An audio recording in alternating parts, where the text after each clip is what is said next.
পিতা ছিলেন রাষ্ট্রপতি প্রধানমন্ত্রী মা, জন্ম তোমার ধন্য হলো দেশবাসীর জানা। পিতা ছিলেন ঘোষক জিয়া আপসীন মা, জন্ম তোমার ধন্য হলো দেশবাসীর জানা।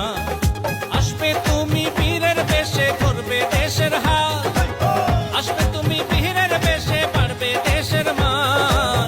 দেশবাসী দেবে স্লোগান তারেক রহমান।